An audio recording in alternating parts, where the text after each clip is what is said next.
और ये बात आप हाई कोर्ट और सुप्रीम कोर्ट के जजों को नहीं समझा पाए अवनीश जी। जो दुनिया का फैसला करते हैं उनसे ज्यादा दिमाग वित्त सचिव के पास तो नहीं है, ना कार्मिक सचिव के पास है। क्या सबके दिमाग का लेवल अपना अपना अलग अलग। अरे भाई सुन तो लो, अरे लेवल मतलब नहीं है, मुख्यमंत्री हो प्रधानमंत्री हो सबका इजलास अदालत ही है ना मित्र। आप बाबू की बात कर रहे हो, उनको क्यों नहीं समझा दिया कि जज साहब ये एनपीएस बिल्कुल समझ लीजिए कि कौस्तुभ मणि है क्या? उनको तो समझ नहीं आया और सब सरकारों ने कहा ठीक है भाई जजेस को पुराने में रखेंगे। मैं यही समझना था, आपके पास एनपीएस अलादीन का चिराग लग गया, सरकार उससे लाभ कमाए, ये लिख के सरकार दे दे कि अगर किसी स्थिति में एनपीएस डिप करता है तो सरकार भरपाई करेगी और कर्मचारी उससे प्रभावित नहीं होगा। इतनी सरल सी बात है अवनीश जी। नहीं देखिए, कोई योजना शुरू की गई और योजना का इम्प्लीमेंटेशन अगर गलत हो गया तो निश्चित तौर पर इस योजना में खामियां ही खामियां आपको नजर आती हैं।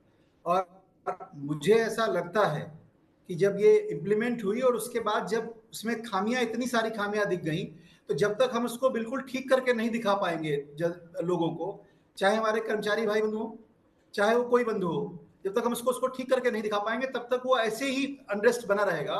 और मैं तो ये कहता हूं कि जैसे जिन प्रदेशों में कांग्रेस की सरकार बन गई, उन्होंने कहा हमने ओपीएस लागू कर दिया। ओपीएस लागू करने के बाद उनकी स्थिति ये बन रही है, उनकी स्थिति ये बनती हुई नजर आ रही कि वो वर्तमान का वेतनमान भी नहीं दे पा रहे हैं।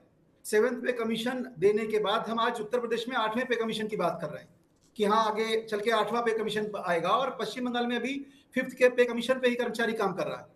तो ऐसी बहुत सारे विषय हैं। मुझे लगता है आपका दर्द भी ठीक है, मेरा दर्द भी यही है कि हमारे विजय जी और सब लोग संतुष्ट रहें, सरकार की नीतियों से संतुष्ट रहें। हरिकिशोर जी को ऐसा लगना चाहिए कि सरकार उनके लिए काम कर रही है, और निश्चित तौर पर सरकार कर्मचारियों के भले के लिए काम करती है। ऐसी कोई सरकार नहीं होती जो चाहे कि हमारे अपने लोग उनका भला ना हो पाए। हम लोग भी इन्हीं के साथ हैं। लेकिन निश्चित तौर पर ये जो योजना एक बनी थी, पूरी चर्चा करने के बाद योजना बनी थी, सभी प्रदेशों ने इस योजना को अंगीकृत किया था, और उत्तर प्रदेश को नहीं करना था तो मुलायम सिंह जी की सरकार थी उस समय, नहीं करते, जैसे पश्चिम बंगाल ने अभी तक नहीं किया है। तो और जब किया ही था तो उस योजना को पूरी तरह से अपने यहाँ लागू करते। योजना को आधा अधूरा लागू करने के बाद आपको लगा कि यार अवनीश जी रुकिए, उपयोग कर लें। मैं अब विजय बंधु के पास आऊं, उससे पहले एक बात कहूंगा। मैं ऐसे तर्कों से बड़ा खिन्न हो जाता हूं।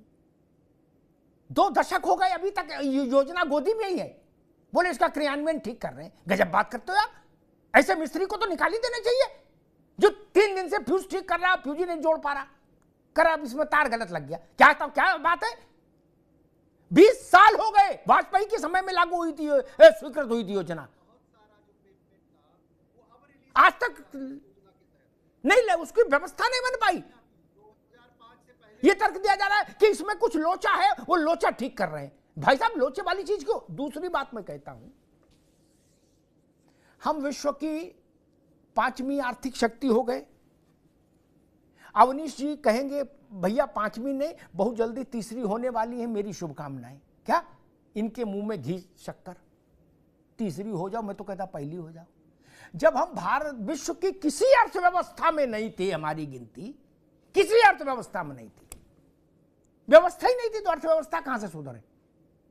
और हमारा पेट भरने के लिए अमेरिका से लाल गेहूं आता था अवनीश पटेल, तब भारत अपने कर्मचारी को पेंशन देता था। अब हम तीसरी अर्थव्यवस्था हो गए, कोई कह रहा पहली हो गए, कोई कह रहा ऐसा हो गया वैसा हो गया, तब हम कह रहे भाई हमारे पास पैसे नहीं, कहां से देंगे तुमको? ये तर्क ठीक नहीं। सांसदों को दे रहे हैं कि नहीं, विधायकों को दे रहे हैं कि नहीं? जो एक बार एमएलए हो गया, एमएलसी हो गया, सांसद हो गया, अभी चुनाव होके चुके हैं, जो भूतपूर्व हो गए, वो भी मलाई खाएंगे कि नहीं खाएंगे? हैं? वो भी कुल्फी फलूदा खा रहे हैं ना, उनकी सेहत पे तो ठंडे गरम का फर्क नहीं। मैंने एक बार कहा था कि इतनी अच्छी योजना से आप हरिकिशोर तिवारी और विजय बंधु को क्यों आच्छादित कर रहे हो? इतनी प्यारी योजना अगर आप लाए हो एनपीएस, तो सबसे पहला हक तो हमारे माननीयों का है। एमएलए एमपी को आपने क्यों वंचित कर दिया सुखद स्वर्णिम योजना से? सबसे पहले उनको दो, जरा देख के देखो, फिर जो दमचौरा होगा वो हम बता देंगे क्या हो रहा है। किसी पार्टी का हो, कोशिश करके देख लो, हाय हाय हो जाएगी। कर्मचारी पर अंकुश है आपका, इसलिए ना उसको कोई भी गोली खिला देंगे क्या? बोले सास ने कहा बहू को हरीरा खिलाओ। अरे बहू हरीरा खा के मर जाएगी तो क्यों खिलाना चाहते हो? सास खा ले, सास को बेहतर लग रहा हरीरा, खुद खाए, स्वास्थ्य लाभ करे। कर विजय बंधु जी, बीजेपी कह रही है कि उसका क्रियान्वयन में कुछ समस्याएं हैं, एक बार अच्छे से क्रियान्वयन हो जाएगा तो फिर मामला ठीक हो जाएगा। जी जी, और मैं सर कह रहा हूं, अभी हमारे माननीय एमएलसी साहब ने कहा ये बात को कि किरानों ने 20 साल से जो योजना को हम जमीन पर उतार नहीं पाए, तो हम उसमें क्या दे पाएंगे, ये बड़ा सवाल है। उन्होंने अपने से अपनी सरकार की खामियों को बता दिया। और अभी ये लेटेस्ट खबर है, ये लिखा है पेंशन भुगतान के लिए भेजे 21 करोड़ रुपए कहां गए किसी को पता नहीं। ये अभी 15 दिन पहले की खबर है, इसी सरकार की खबर है। एनपीएस का 21 करोड़ रुपए कानपुर का कहां चला गया किसी को पता नहीं। ये खामियां कब तक पूरी करेंगे? 20 साल हो गए, 20 साल कम नहीं होते हैं। और आप 7 साल यहां हो गए, 10 साल वहां हो गए, अभी तक खामियां आप निकाल रहे हैं। और रही बात कि इनकी सरकार थी, उनकी सरकार थी, मैं कहता हूं आपको जनता ने मौका दिया है। जो कमियां उनकी सरकार ने किया, ये आपने किया। आप दोनों जगह डबल इंजन की सरकार है, दोनों स्वीकार कर लें। पूरा देश का कर्मचारी आपके लिए माला लेके खड़ा रहेगा, आपका धन्यवाद करेगा। और रही बात, अभी आपने एक बात और कहा कि ये बहुत अच्छी है, तो सर आपने उत्तर दे दिया, लेकिन मैं बताना चाहता हूं, जिन राज्यों में पेंशन नहीं लागू की पुरानी, तो क्या उनका बजट घाटे से बढ़ के फायदे में आ गया है क्या? हम इसी उत्तर प्रदेश की बात करें तो क्या घाटे से बजट में उभरा? एनपीएस दे रहे हैं तो इसका मतलब उभरना चाहिए, तो क्या उभरा क्या उसने? ये बिल्कुल अतार्किक बातें हैं। मैं एक ही निवेदन करता हूं कि पुरानी पेंशन से सरकार का भी फायदा है। कारण मैं बता दूं, बहुत क्लियर मैं बता दूं, 10% सरकारी कर्मचारी का पैसा, 14% सरकार का पैसा, ये कंपनियां ले जा रही है। 24% पैसा उत्तर प्रदेश के अंदर 15 लाख एनपीएस के लोग हैं। अगर एवरेज में 10,000 एक का मान लेते हैं, किसी का 3,000 करता, किसी का 4,000, किसी का 6,000, किसी का 10, एवरेज में मान लेते, एक एवरेज में 10,000 अगर मान लेते हैं, 15 लाख गुणे 10,000 पर मंथ, 12 से उसको मल्टीप्लाई करें, इतना बड़ा पैसा कंपनियों क्यों दे रहे हैं? हम तो कहते हैं सरकार जीपीएफ हमारा ले, 10% ले, 12% ले, 15 कटवाना हम कटवा देंगे। जीपीएफ सरकार के खाते में रहता है। 14% पैसा आप जो इधर उधर भाग रहे हैं, कंपनियों को दे रहे हैं, उसको आपके पास अर्थशास्त्री बड़े बड़े हैं, तमाम बड़े बड़े वित्त के विशेषज्ञ हैं, उसी 14% को आप लगा दिए उसमें एनपीएस के बजाय ओपीएस मिल जाएगी। हम भी संतुष्ट होंगे, सरकार भी मालामाल होगी। हम तो करें ओपीएस राष्ट्र हित में है, ओपीएस देश हित में है, कर्मचारी हित की बात नहीं कर रहे हैं। और दूसरा एक सवाल सर जरूर करूंगा मैं, इस देश का अर्धसैनिक बल पुरानी पेंशन से वंचित है। देश का माननीय एसी में बैठ करके 4-4 पेंशन लेता है और 0 टेम्परेचर पर वो देश की आन बान शान के लिए अपना सर्वस्व कुर्बान करता है, वो पेंशन से वंचित हो, ये कहीं से राष्ट्रवाद नहीं हो सकता है।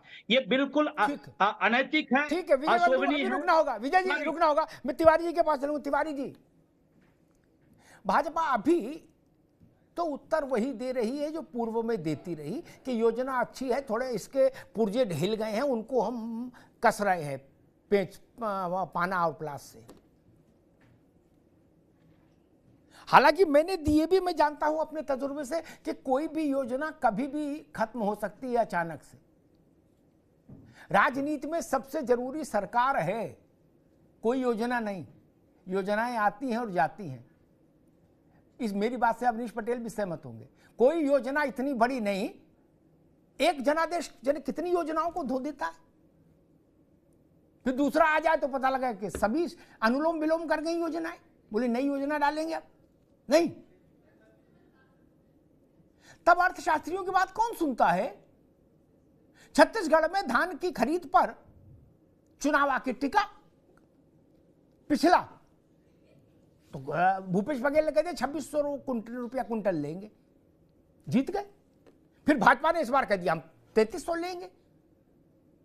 तब अर्थशास्त्रियों से पूछा था कि 3300 रुपया में कुंटल में धान खरीद के कहां ले जाएंगे धान? तिवारी जी,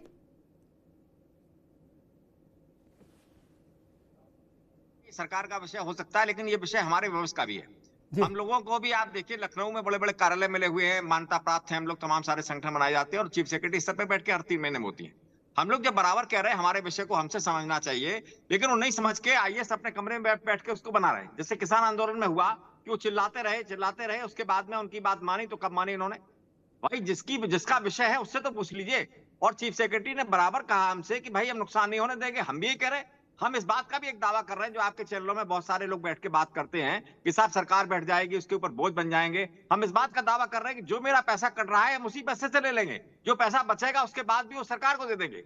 लेकिन आईएल एंड एफएस ऐसी कंपनियों में इन्होंने जो पैसा लगाया हमारा, इसका रिजल्ट हमें दिखाई पड़े। जो 12-12 बार डिफॉल्टर हुई, एलआईसी ने उसी को पैसा लगाते चले गए। तो ये जो बंदर बाट वहां के बैठ के लोग कर रहे हैं, जो लोग इसको प्लानिंग कर रहे हैं, उसको हम लोग तो नहीं देख सकते। नुकसान तो हमारा हो रहा है उसमें। अभी बिजली विभाग में उत्तर प्रदेश में हुआ घपला, और वो जीपीएफ का और उनका जितना पैसा था, ईपीएफ का पैसा था, वो सारा का सारा बंदर बांट हो गया, ऐसी जगह लगा दिया गया जहां से कोई मतलब ही नहीं था। तो ये जब होगा नुकसान तो वो हमारे खाते में जाएगा, किसी दूसरे खाते में नहीं जाएगा। जो वहां प्रबंधन कर रहा है उसके खाते में नहीं जाएगा, नुकसान हमें झेलना पड़ेगा। तो न तो कहीं दिक्कत आ सकती है, हमारे साथ जो बैठ के बात होती है उसमें यही तय होता है कि भाई जब हम सरकार पे बोझ नहीं है तो क्यों नहीं देते। लेकिन ये हठधर्मता की बात कहेंगे हम, कहीं ना कहीं हठधर्मता हो रही है। इसी पे धीमे धीमे मुझे लगता है कि इनके पास ये बात पहुंच रही है और ये इसको निश्चित रूप से ठीक करेंगे। जैसा आपने बताया कि खिड़की खुली है, भले 1 साल पहले खुली, केंद्र सरकार ने मन बनाया कहीं ना कहीं, तभी वो एक खिड़की 1 साल पहले खोली गई है।